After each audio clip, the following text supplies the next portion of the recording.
Hi.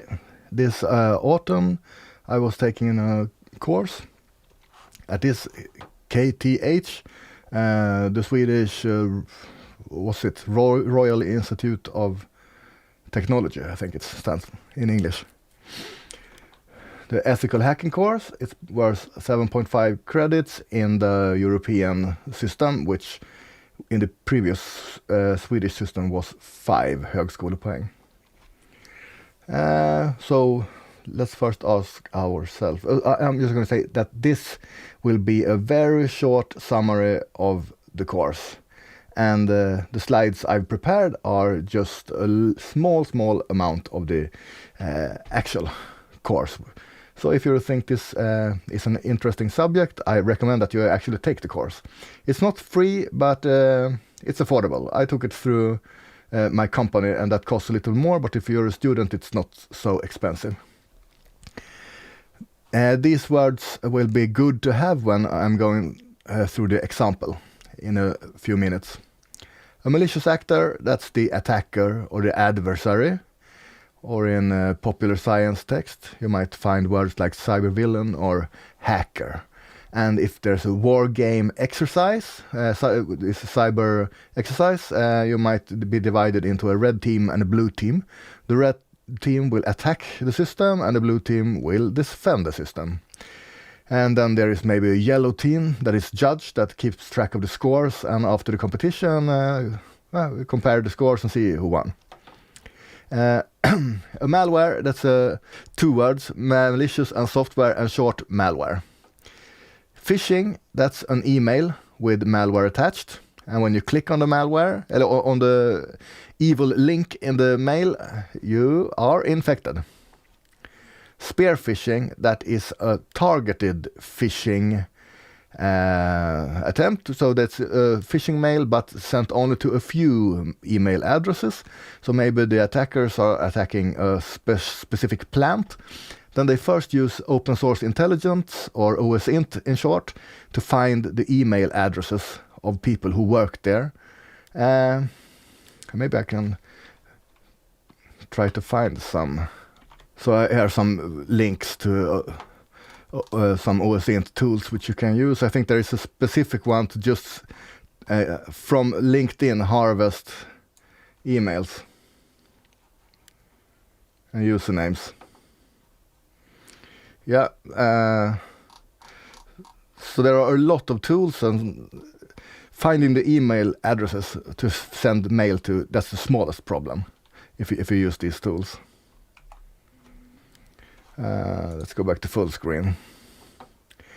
A virus, maybe you have heard of the coronavirus. Well, a software virus. A coronavirus spreads from person to person, while the the software virus spreads from computer to computer. A Trojan, that is a malware that does maybe look like a normal software, but it does more than you expect. So in Greek mythology, there was this free city of Troy that was not under Greek control, and it had a wall around it, so the Greeks couldn't penetrate the wall. That was like a perimeter defense if you talk software. And the Greeks used some tricks, some cunning, a ploy. I don't know what's the correct word here. But they built this famous Trojan horse, a wooden horse that they sent as a gift to the Trojans, but inside soldiers were hidden. So the horse was carried or rolled through the perimeter defense, and once inside, the soldiers jumped out and opened the port, so the rest of the soldiers could come in. A rat, that's a remote access Trojan that once installed typically connects back out to the attacker, and then the attacker has a connection to the inside. A dropper, that's not a malware in itself, it's just a minimal software that when activated connects to the internet and downloads a payload. So this payload can be then in turn can be a malware, for instance a rat. So a small minimal dropper has a bigger chance of going through the antivirus checks in the email software. enum, that is short for enumeration, so that is what the attacker does once inside the Office network. Collects which IP addresses answers to ping. For each IP address, sees which services are on there, which ports are open. And for each service, determine if any of the services have any known vulnerabilities. Credentials, that are things like usernames and passwords that are used to log in or authenticate with a fancier name. But it can also be things like password hashes, which can be cracked using tools like John the Ripper, or tokens or tickets that are given once logged in as a proof of authentication. But an attacker can also try to extract these things and use them to act as that authenticated user. DC, or domain controller, that is the most important server in an Active Directory Windows network. The domain controller is the place where the credentials are stored. So if there's just one Active Directory server in a small Office network, the domain controller can be the same physical server. So but in a larger network, they might be different. Or they might be more than one domain. So then each domain has a separate domain controller. An HMI, that's in a control system, and that's a graphical user interface to a control system. And if you wonder what a control system is, that is something that are used in, real plants and stuff that controls physical things like valves, pumps, and read pressure sensors, temperature sensors, and things like that. And as you can imagine, there is usually some kind of logic. For instance, if the pressure goes over this limit, open this valve. So that kind of logic is typically in something called a PLC, a programmable logic controller, or an RTU, remote terminal unit. So older control systems typically have PLCs, and newer ones typically have RTUs. And RTUs are a little bit more advanced, typically can handle wireless communication, which PLCs cannot. And a cyber-physical system, that's just a control system that is connected. And many old control systems were not designed to be connected to the outer world. So the security model was for something, an air-gapped control system that has no connection to the outside world, but then has been, retrofitted with the connection. So that might break the security model from the original design. An ICS, that's an industrial control system. So most control systems are ICS, industrial control systems. It's not common to see control systems outside industrial applications. And here also power plants and stuff like that are considered industrial control systems. In these control systems, it's a common terminology to segment the network to at least two parts, most often more than two parts. But the two main parts are the Office network, that's called the IT network, and then the OT network, the operational technology network, and that is where all the control system stuff is located, and the physical stuff, and the RTUs, PLCs, the log server, that is usually called the data historian, and all that stuff is on the OT network. Oh, I didn't go to full screen. So why should we do ethical hacking? Yeah, the idea is that to protect critical infrastructure and find vulnerabilities before the real attackers, the bad guys, find the vulnerabilities and actually take over the plant or whatever. And critical infrastructure, that is things that keep society going, like power, electrical power plants, power grid, water purification plants, and stuff like that. The most famous attack on critical infrastructure was Stuxnet, and for years the industry was only talking about Stuxnet, and It's starting to get a little bit old. Maybe you've heard of Bitcoin. Well, when the Stuxnet attack was carried out, Bitcoin wasn't used yet. So that was before Bitcoin. That is how old this is. So after Stuxnet, industry has been like waiting and expecting a new Cyber 9/11 event, but it hasn't really happened yet. But some smaller events have happened, like for instance this one. This resulted in a power outage in Ukraine, December 2015, but the power outage only lasted a couple of hours. Then the power was back on, so that cannot really count as a Cyber 9/11 event. Anyway, this is an example of how an actual attack can be carried out. So the attack starts with the malicious actors collect email addresses to people who work in this box, the corporate network, then send spear phishing mails to these email addresses, and one of them clicked on the evil link, and the remote access Trojan was installed, and in this case the remote access Trojan was called Black Energy 3. Then the attacker started to do recon and enumeration to find IP addresses, services, and they found this one, which is what I told you about before, the domain controller, where the credentials are stored. Or actually it says AD server here, but maybe it was on the same computer. They extracted the credentials and then used the credentials to access the corporate network the legitimate way through the encrypted tunnel here. Maybe it was a VPN tunnel. So what's the next step? Yes, there was a misconfiguration in the firewall here between the corporate network and the control center, which had the SCADA network. So the attackers were able to go from this network over to this network and access the HMI here. And they took over this computer and were actually able to control the mouse pointer on the screen here on the HMI. And with the mouse pointer, they could just click on the screen to turn off the power, 0.6 power outage. And at the same time, other malicious actors in the same attack group flooded the call center with telephone calls so that the legitimate callers who were affected by the power outage couldn't reach the support lines because all the support lines were taken by the malicious actors.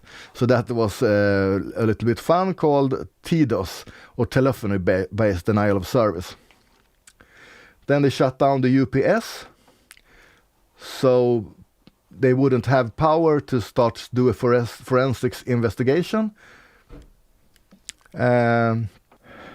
And as a consequence of the power outage and the backup UPS interruption, the firmware on the port server here on the HMI, maybe that the HMI2, was corrupted, but it is not clear. The investigators don't know if the corruption of the firmware was intentional or not. And the kill disk malware was used to wipe the computers here, these computers that were used for pivoting. Pivoting is the term for moving, doing lateral movement from one network to another. So they cleared those, they cleared the HMI, and so on, to make it harder to do forensics investigation afterwards. Yeah, but the power was not out for very long, but another event in August 2003 in northeastern America, actually there was a bigger power outage. Now I don't remember what was the reason, the root cause for this power outage, but usually the most common reason for power outages or brownouts in general are squirrels. Yeah, they can get in everywhere. And when they get in, they get fried and the power goes out. So that's the most common. So maybe this blackout 2003 was a result of that, but researchers have studied what happened after this electrical power outage. So of course, inside houses, it was cold, but not very cold, because it's still August. It's not very cold in August. It had been worse if it was in, let's say, February. Okay, it's cold inside. The train stopped immediately because they run on power. And flights stopped. Air traffic stopped because aeroplanes use, what's this, photogene, or what it's called, kerosene. But so they are not dependent on electricity, but other stuff that they require, that they depend on, use electricity, like air traffic control, the air traffic control tower, the security controls, booking systems, and so on. So it was still not possible to continue flights without electricity. Cars, they work, as you can expect, until they run out of fuel, but it's not possible to fill up new gas in the gas station because the pumps need electricity. Also, trucks stop, so the trains already stopped before, and after a while trucks stop, and you won't be able to transport anything. So that's not very good, because after a few weeks without any transports, things will start to get not so good. And even worse, water supply. It's usually clean water is pumped up into a water tower, and then the natural force of the height difference of the water from the water tower to the ground, it keeps the water lines pressured. But when the level of water in the water tower drops, the lines lose pressure and dirty water starts leaking in, and then the clean water is not clean anymore.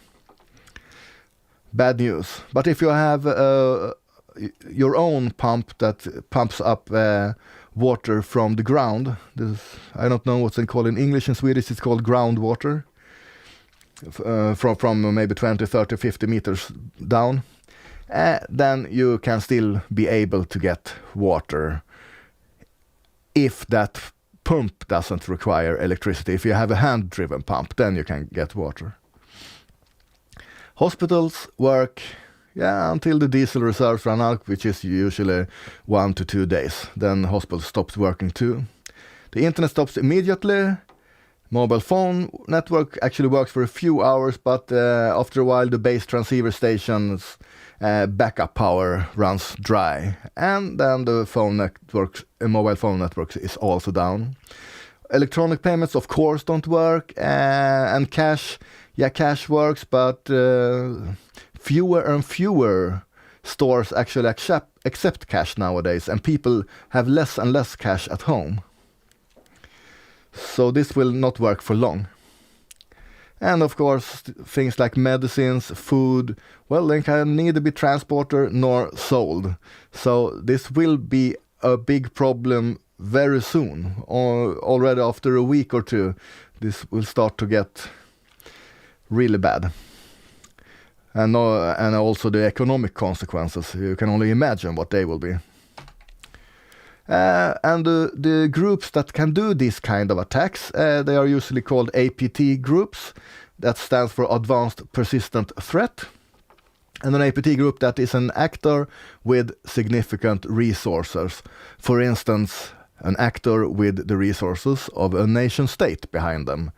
So as you can see, those that are listed here are like from China, Russia, Vietnam, Iran, North Korea, and I think that's it. And the most famous ones, the ones that did this attack on the energy station, that's called the Sandworm team. And there is actually a book by, I think, Andy Greenberg from Wired magazine. He wrote an entire book about this attack. And the book is just called Sandworm. And this team is also called Voodoo Bear. But the most famous team is APT-28, or Fancy Bear. And they did a lot of things, but mostly industry espionage. For instance, they are suspected of spying on vaccine companies like Pfizer and Astra and extracting information from their labs that they then sent on to their own people that made their own vaccine faster than the competition. And there are a lot of other groups, of course, and this group is also very famous, Lazarus Group, and they didn't do anything advanced. They actually only did these ransomwares like WannaCry, but they caused more damage. These ransomwares caused more economic damage than all the other APT groups together. And if you study the countries, you can see these are typically enemies of the United States, but there must be other APT groups, right? And, well, these two are the only ones, the other ones that are known. It's one from Israel and one from the United States. And the information about this group leaked out with Edward Snowden. And this was known a little bit about this, but when people started investigating Stuxnet, more information about this Unit 8200 came out. So in Stuxnet, I think it was like this, that the Equation Group wrote the malware code. Unit 8200 did things like physical breaks-in to steal certificates that were then used to sign the Stuxnet malware, so it could be installed on Windows computers without any warnings, because it was it looked like the legitimate signed software. And also Equation Group did Flame, and Unit 200 did Duke malware. And there is not as much known about Duke and Flame, but Stuxnet is pretty well studied. And then it's a question mark. Of course, there are more APT groups, but they are just simply not known. In Sweden, there has recently been an effort to extend the military with a cyber defense division. So that's called the CDIS. I think it's Cyber Defense Information Security Center. And this is the same guy that is a teacher in this course, Ethical Hacking, that is also a teacher over there. Here, it starts begin a little bit political. This is the Tallinn Manual. It's an effort to extend the international law into the cyber domain. The old international law, it's many what do you call it, agreements that are signed between nations, like the Geneva Conventions, and there's this Helsinki Agreement from 1975 about the inviolability of borders, and most importantly, the principle of territorial integrity. And the nations of, mostly Europe, have been working towards this since the time of Napoleon.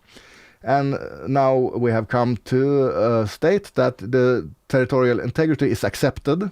So a violation of territorial integrity, then this territorial integrity part of international law says it is okay to retaliate, but the retaliation or the response must be, what do you call it? It must not be worse than the violation of the territorial integrity was in the first place.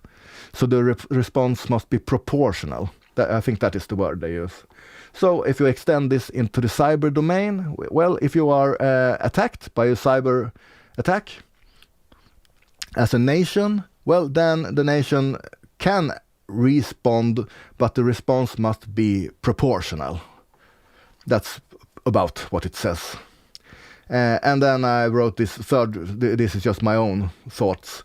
If you look here, this was taken or proposed by the NATO Cooperative Cyber Defense Center of Excellence in the Balticum somewhere.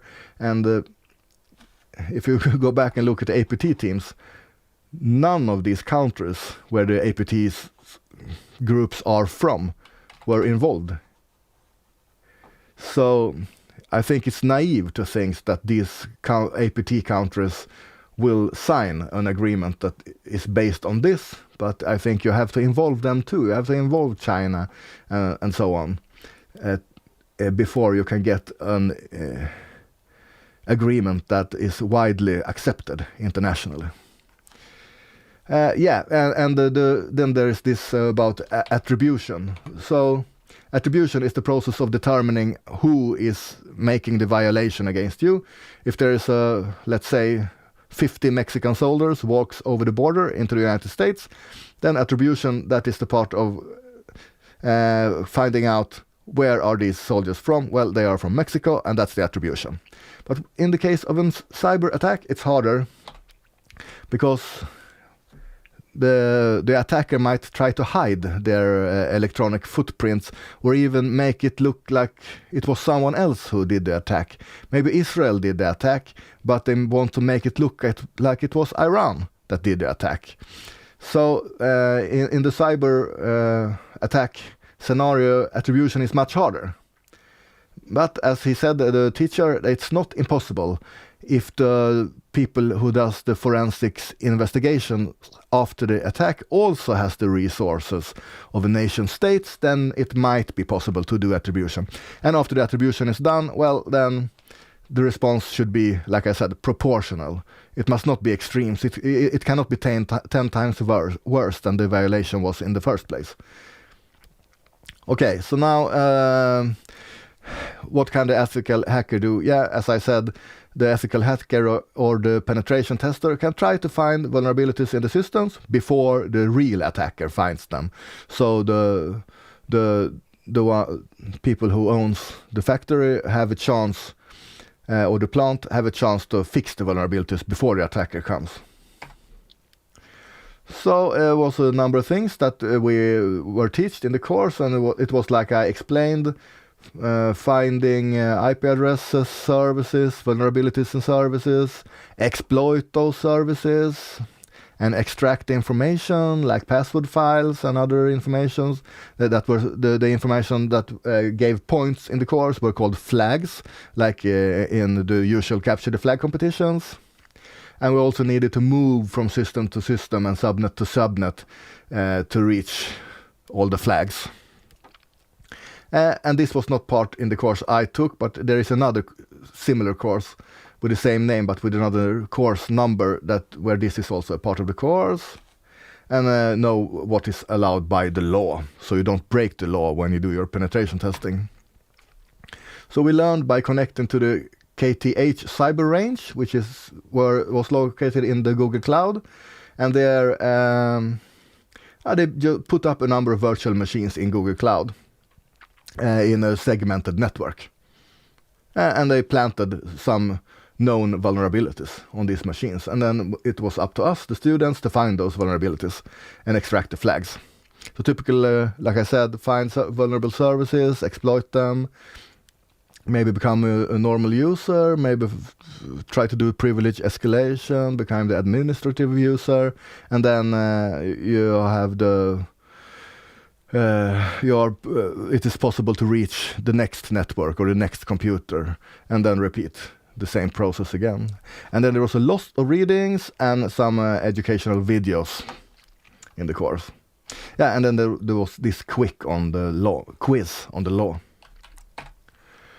So the readings were divided into these categories: Linux, Windows, networking, virtualization, assembly, web, cloud, encoding, encryption and hashing, wireless network, and the law. And as you can see, this is a lot of information. Usually there is an entire course just learning Linux, an entire course just learning networking. So this is a gigantic course, knowledge-wise. But luckily enough, I knew a lot of this. I knew Linux, I knew networking, I knew assembly, I knew encoding, encryption and hashing, and wireless networks. So for me, what was new was Windows. Virtualization was not much. It was just getting Kali Linux up in a virtual machine. That was all. So the new thing was Windows. And I know some web, but not very much. But what I knew was actually enough to take the flags. So the new things I had to learn was Windows, cloud, and the law. And I spent most time reading about the Google Cloud. Here are some of the tools.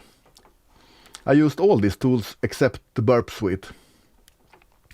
This is a proxy between the web client and the web server, and you can intercept requests from the web client, and you can intercept responses from the web server and investigate them, and you can even change them and send again and do resends. So typically you can, if you find an API, you can try to change all the different stuff in the API here. Yeah, but I didn't need it in this course. SQL map, well, if you have a web page with an SQL backend, SQL map can try to find SQL injection vulnerabilities. Hashcat can be used to crack password hashes, and you can also use a tool like John the Ripper. And Metasploit was the tool I used most in this course to find the flags.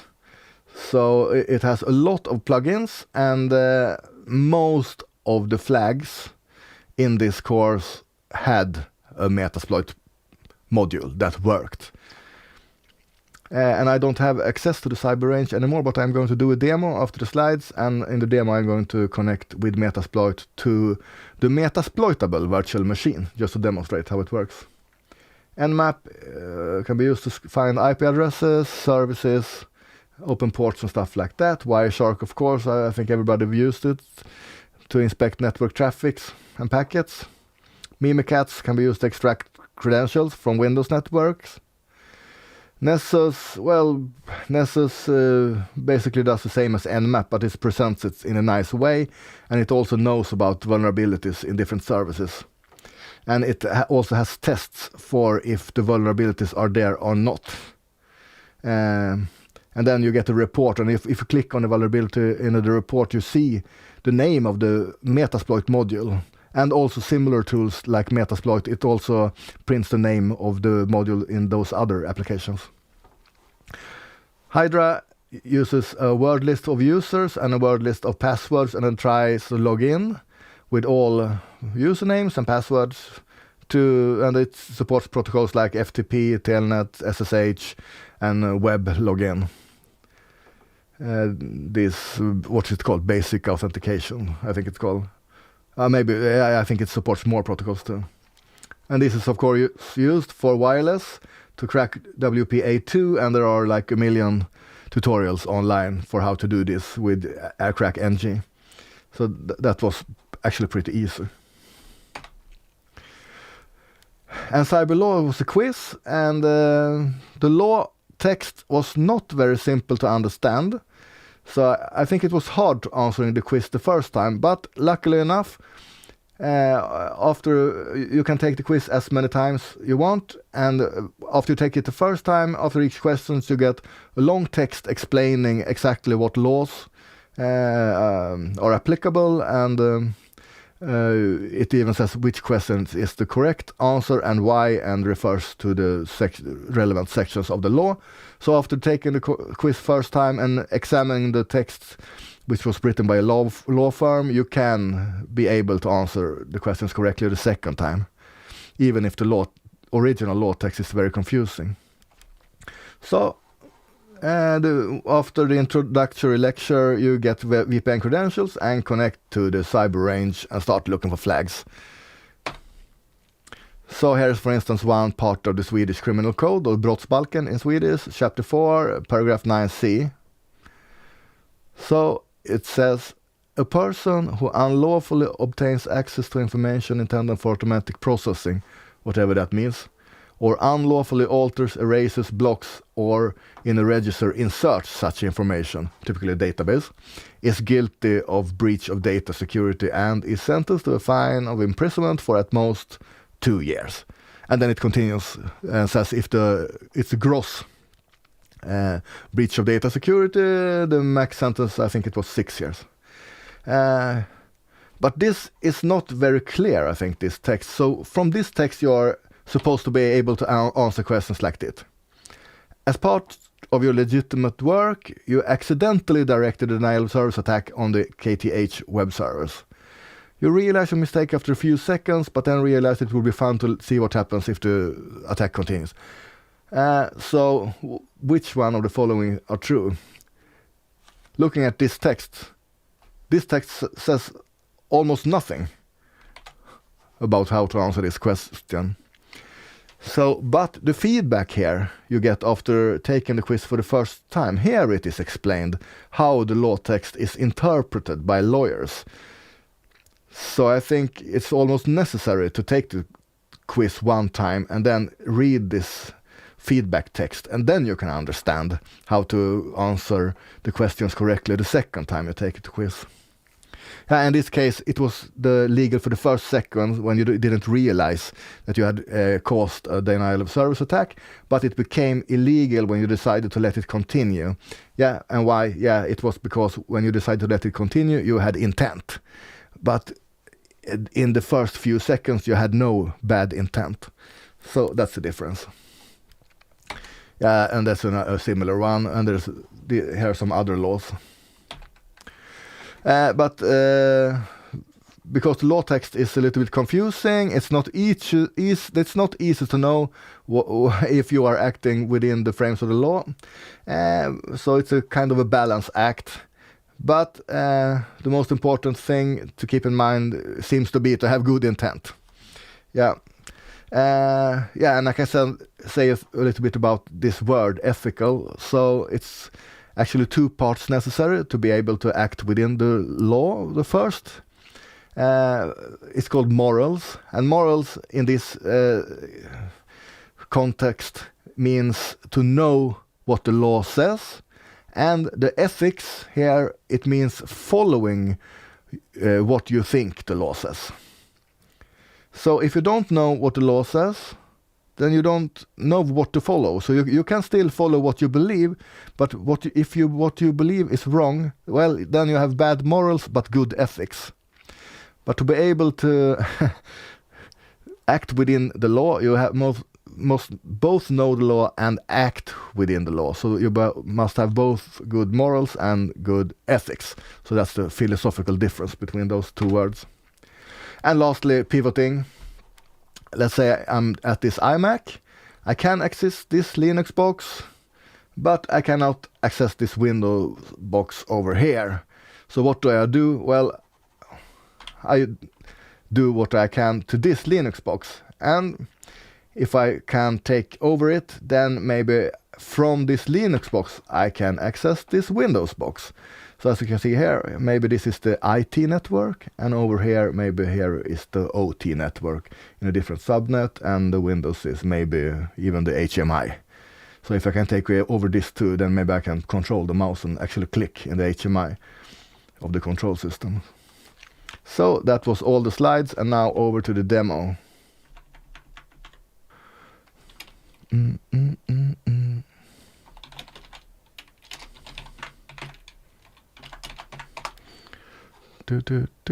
Okay, I have to start I'm going to run in a Docker metasploit. So this sets environment variables, and this starts metasploit. Maybe I can run git pull first. No, not git pull. It's Docker pull.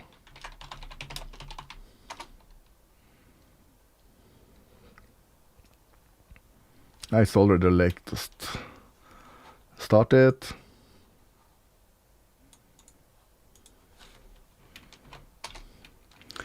And then this Windows machine, I'm actually logged into it. It has a tendency to go into hibernation or something if I don't do anything.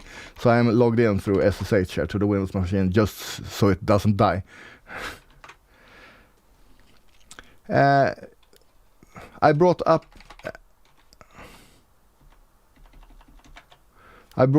the virtual machines of Metasploitable using something called Vagrant, which I downloaded the Vagrant file from the Metasploitable webpage.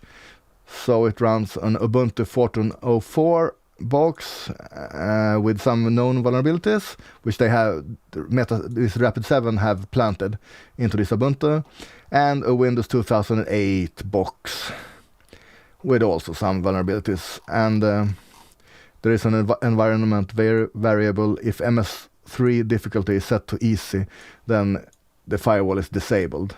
Otherwise, if it's not set to easy when running Vagrant up, well, then it will enable the firewall, and it will be more difficult to access the Windows machine. But I already ran Vagrant up, and if you see what it says, well, I think you could already see in the Vagrant file, there is a username Vagrant, password Vagrant, but we are not going to use the username Vagrant, password Vagrant, because that is the backdoor in. So what we are going to do is practice Metasploit without using the Vagrant account. Okay, now that's started. Now I'm in the Metasploit Docker. I can try to find my IP address. But it's a very minimal Docker. I don't even have ifconfig, so I can... I wrote down a little cheating note with some commands here. I can use this awk command to find the IP address.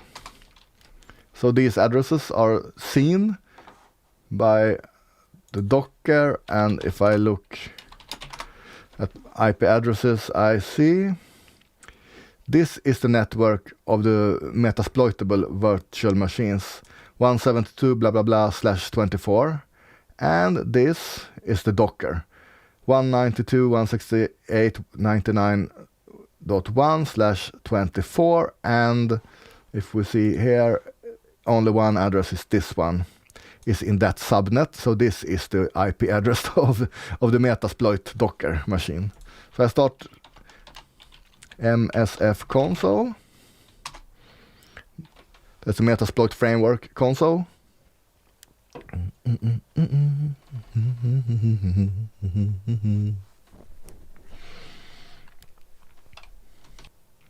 Well, while that starts, I can do some scanning. So I'm going to scan the Metasploitable, do a ping scan, and see which IP address is up, and I see .3 is up, and I think that is the Linux box, and .14 is up, and I think that is the Windows box, or I know it because I'm already logged in into the Windows box here. What do we write in Windows? It's ipconfig, I think. It's not the best shell in the world, not even backspace works. The .14 here. Anyway, I'm already cheating. I'm not supposed to know these things. I'm only supposed to get it from nmap. So that's the Linux machine. Let's scan a little bit closer on that one.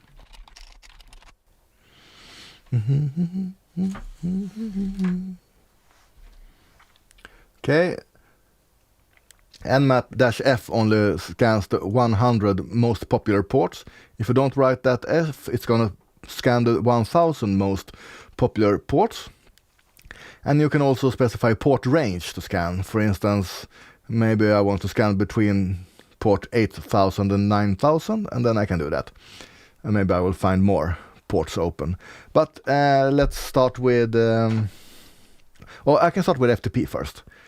There, to scan only port 21, but do a little more thorough scan, I can add some parameters on the command line, SCSV. Now I only check port 21, and I see the version. It's ProFTPD version 135, alright? So here I have exploit database. I cloned it from GitHub. You can do git pull to get the latest exploits. And I got some new exploits, and I ran this search exploit script to search for exploits.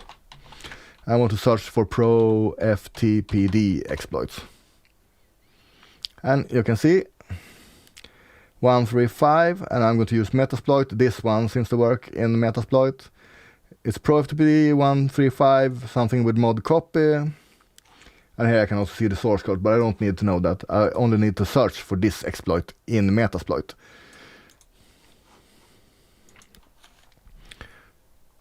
Alright, so it seems my Metasploit crashed. No, maybe that was just... okay, that's just a joke when it started up. Search.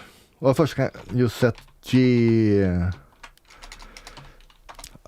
almost all Metasploit modules wants the rhosts variable to be set, so I run setg with the IP address of the Linux machine, so this will automatically set whichever module I go into. I search for pro ftpd, and I will find this one for 135. It has rate excellent, that is promising, and it's mod copy, same as searchploit said. And in reality, you will not have this much luck so often, but because this is metasploitable, there will be one Metasploit module for almost every service that will work.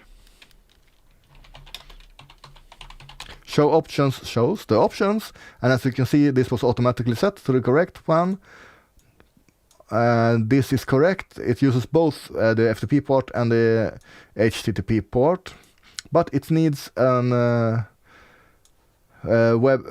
path with a writable directory, and this is not writable. I already tried it before I started recording, so I'm going to set that to var html, and that one is writable. Yeah, and I think the rest is correct, but I have to set a payload. I can search for payloads here, and this one is pretty stable. Perl is an excellent programming language, and it's just rock solid. The reverse shell over here. I can explain.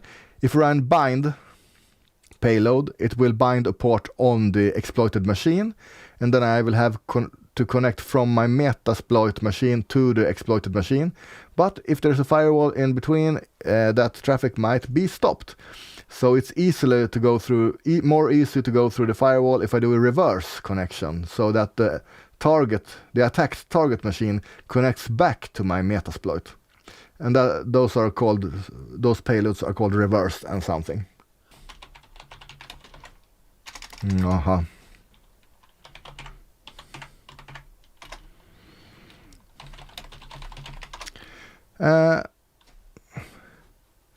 And you can see I have to set the lhost variable. That is the IP address of my Metasploit, and that is, if you remember, 99.100.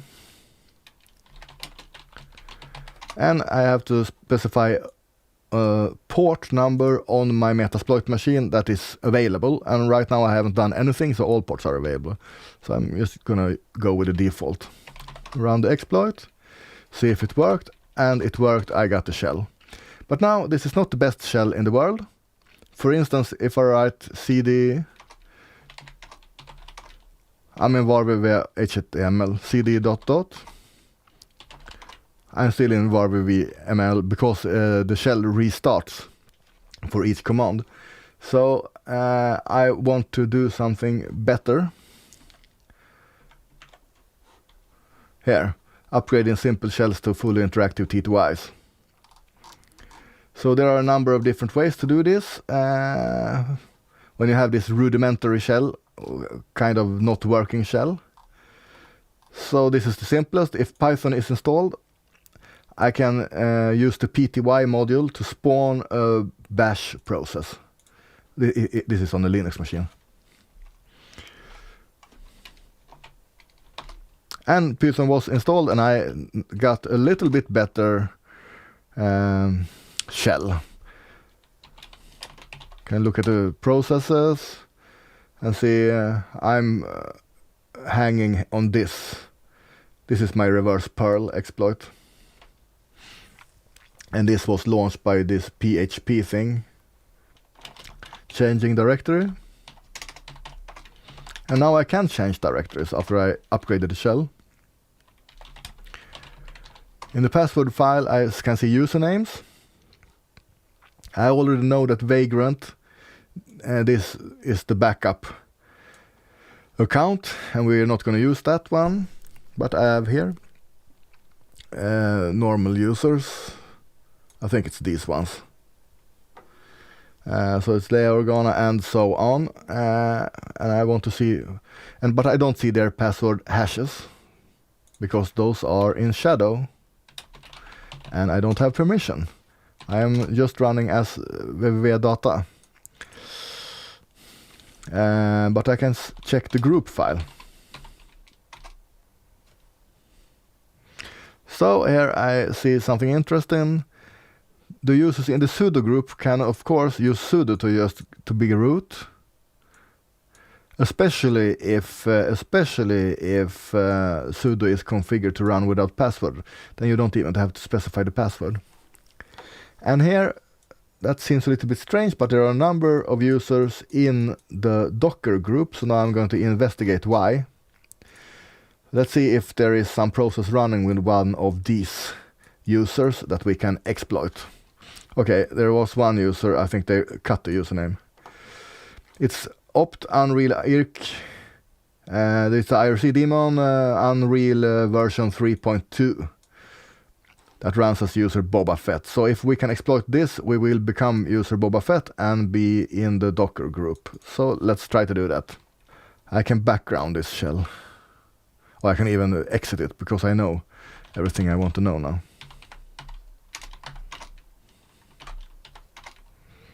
Search Unreal. So here there is an Unreal Irk Daemon 3.2 something with rank excellent. That was unusually good luck, don't you think? Well, this is metasploitable after all, and we will constantly have good luck.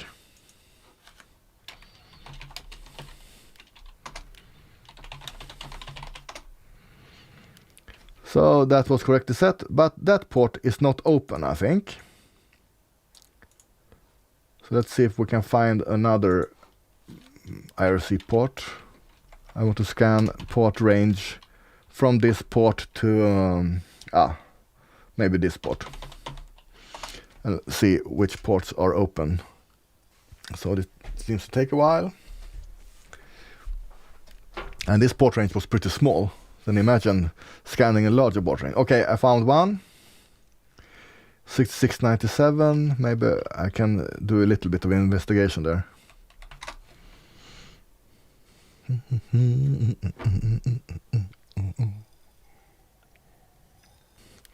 So it found out that it was Unreal Irk there. Yeah, and some more information which is not useful for exploitation, but this seems to be the port to set as our port.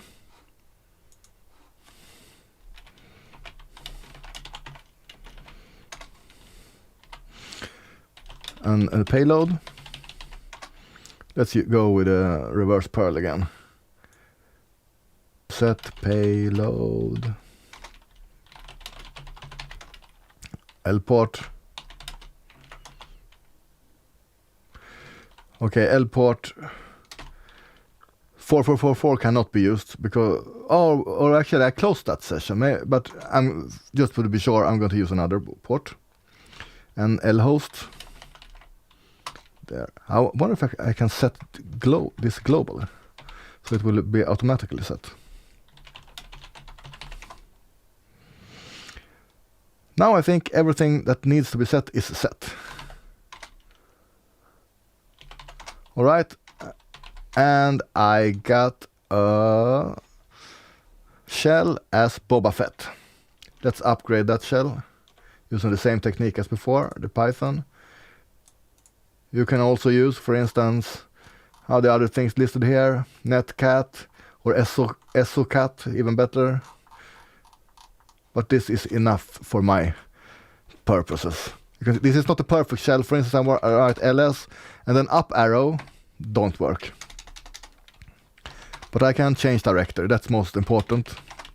There is no SSH directory. I can try to create an SSH directory and upload a key for a key pair.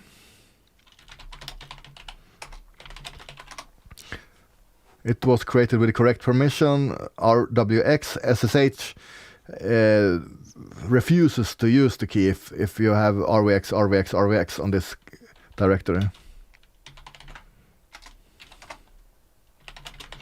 and it wants the key in a file called authorized keys. I don't need this, I just need this. This is the key.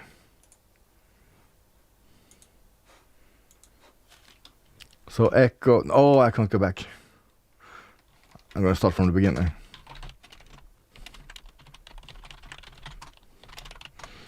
So I don't think it is necessary to have, but it will work with this permission. So now I can actually try to log in as Boba Fett. I don't know the password for Boba Fett, but I can try to log in as Boba Fett, and it was possible to log in without a password. I don't need this anymore. Now I have an actual shell.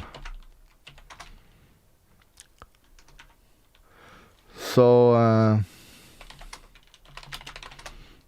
there's my now up arrow will work because I'm logged in with the usual SSH. So now I have a good yeah, you know what I'm going to do? I'm going to do a lean enum, that local enumeration that looks for privilege escalation problems. And the raw link to it is this.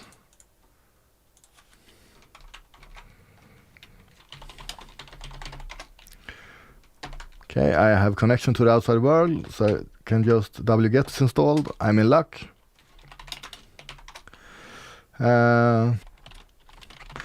So around this, maybe I can save the output. So now this shell script is running and looking for problems with the configuration of this Linux box.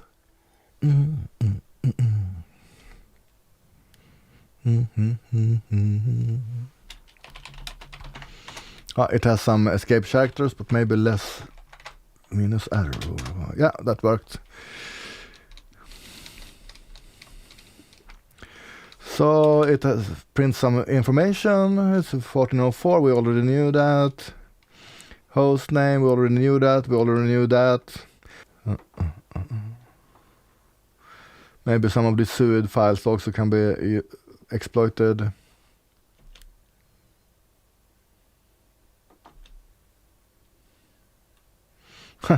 This is my own bash history. Yeah, I know, I wrote that. Okay, looks like we're hosting Docker. We remember the Docker group could possibly misuse these rights. Okay, so it actually warned about this, that I'm going to use now. So I just Googled the commands. I'm going to build a Docker container. It's not very much, but I don't remember it in the head. So the Docker container is going to be based on Alpine, and I'm going to supply two files, root.sh and root shell. And then when the Docker is run, hopefully root shell will be installed as suid root. And actually the root.sh shell script will make sure that root shell is changed of permission to suid root when the Alpine image is started. So I'm going to create that. Here, it just schmods the permissions to suid root. And now I have to create a root shell binary from, well, I must have a compiler installed. And we're in luck again, we have a compiler. And this C file, it's set user ID 0 and sponsor shell. I could change this to bash if I want a better shell. But bash leaves more electronic footprints than sh. Compile it. Okay, now we're ready to build the image. So it's going to use a regular vanilla Alpine and add these two files.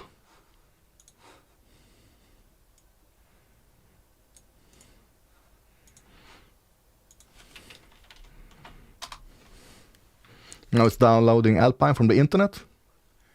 Done.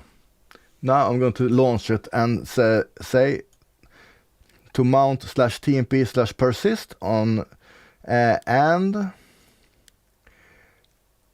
after it's launched, I'm going to execute root.sh. That changes permissions of root shell. And that's it.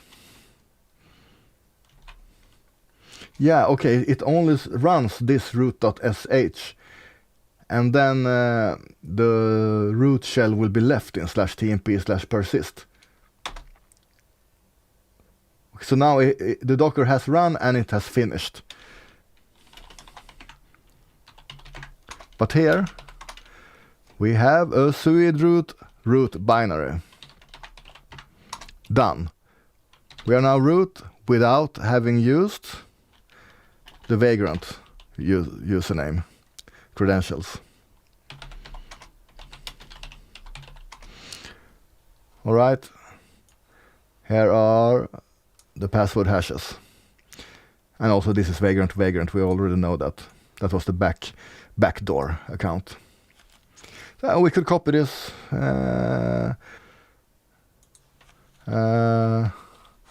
Just for fun.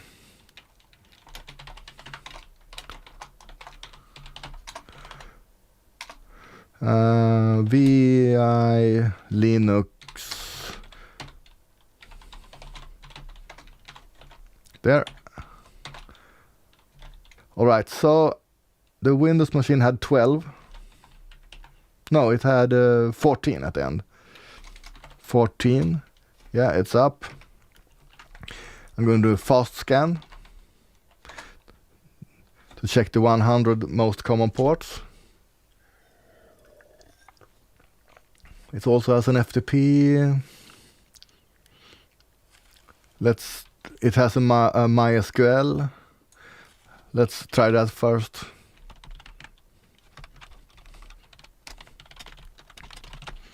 Yeah, it had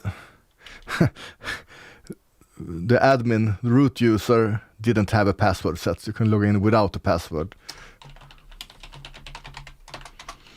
So it's a WordPress database in here. You can use that.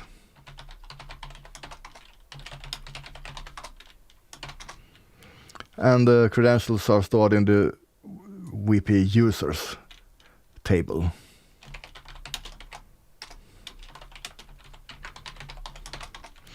And we are only interested in the username and the user pass. Maybe you would, in a real case, also save the mail, but I'm only going to select those two. User login and user pass. So here is the credentials for WordPress.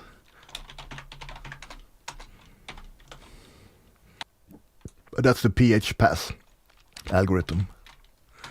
So let's do a single John again.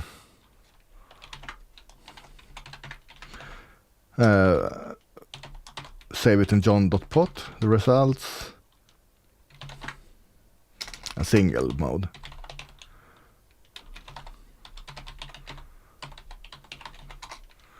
And I got two. I got Vagrant and Manager. There are two more, and I actually did this before, so I know the password, and I know that the password is in the word list. It's on a dict sec list by Daniel Misler, passwords, and the open wall word list. Okay, I'm going to try 1000 ports in this range and on the Windows machine and see if there's still no cracks. Over here, I've gone through how many percent of the word list? 6% of the word list. Here I found one open port, and I can actually try to access that port with my web browser. The IP address was 14 at the end.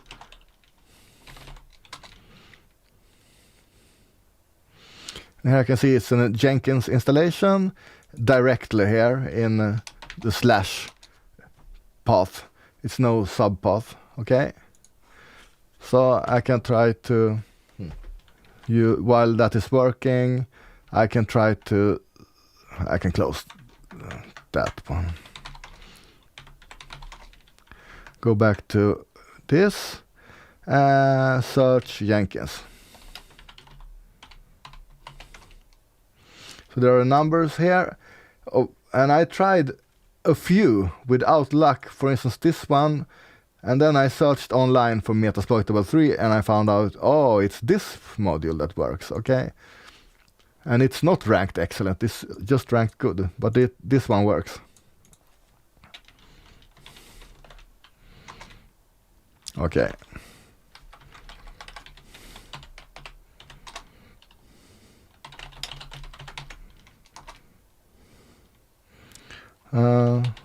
Lhost is wrong.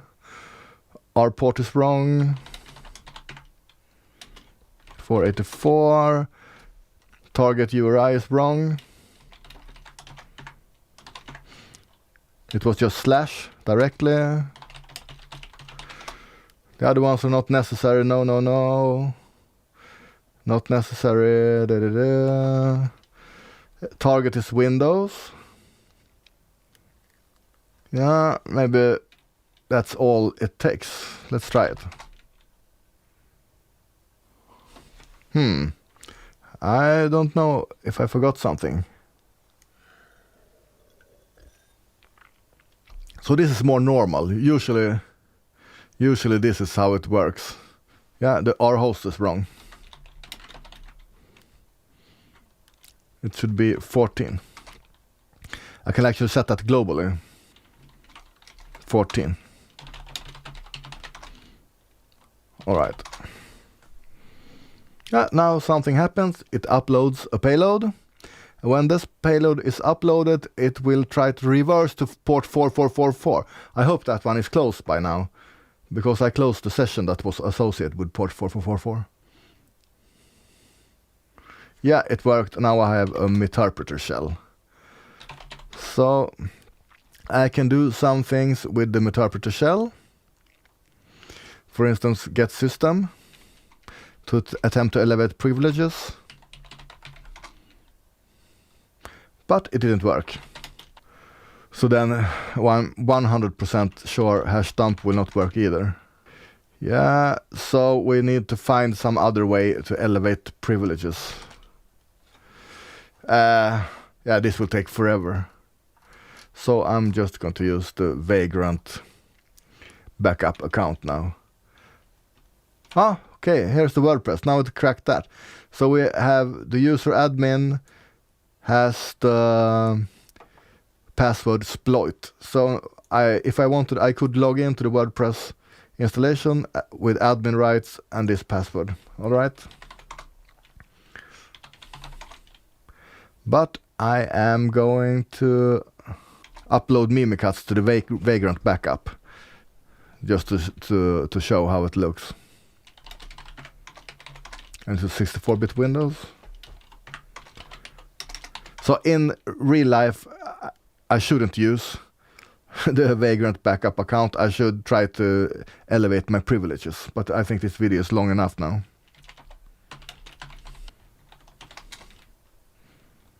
Vagrant, nope. I didn't supply the username Vagrant.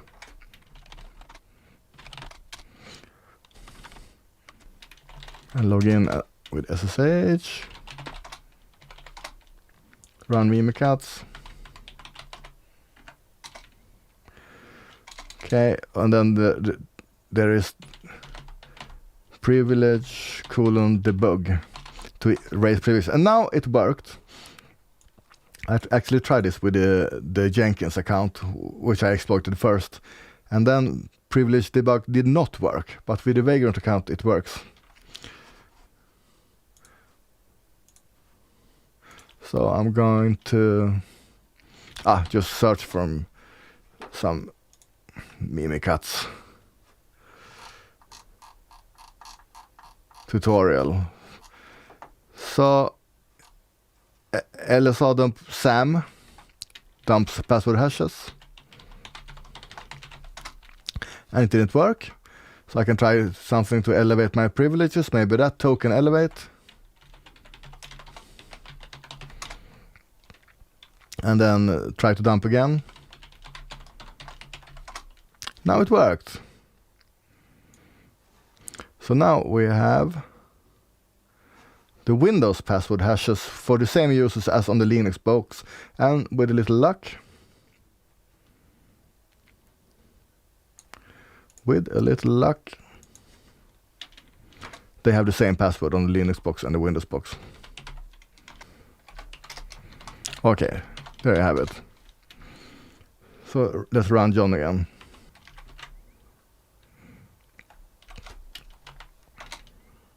Okay. So administrator vagrant protocols. I can try to add some. Okay, just do the same. It will be fast. Rocky.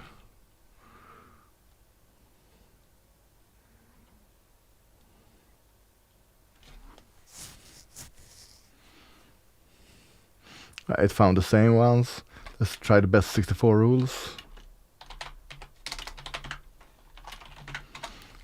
It's the same in Hashcat and John. The best 64 rules. That was actually a result of a competition. I think I had another dictionary with the usernames. With all usernames. I think this is a little bit cheating because I did a longer crack and extracted these words. And best 64 rules. Just so you see, it's kind of repetitive.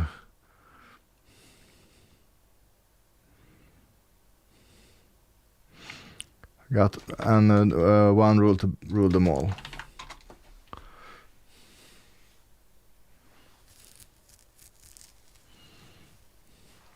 So now I have 14 out of 17, and I'm going to do this. I'm going to run hashcat in standard out mode. Just give it the word list, and this, so it will just write the rules to standard out. Then I'm going to unique them, so there's no duplicates.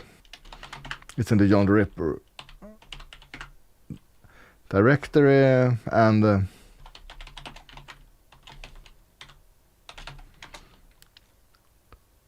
the word list with one rule to rule them all rule applied. Okay, so now I have 1.4 million words. I'm going to use that word list. That won't give anything because I already tried this. But I can try this with the best 64 rules.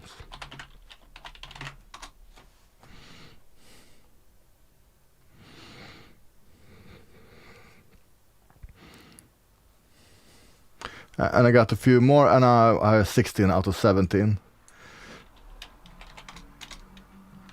You could go on and on and on, but this is a basic how you actually do the ethical hacking course. These are the kind of activities you do to take the flags. I think I'm going to stop now.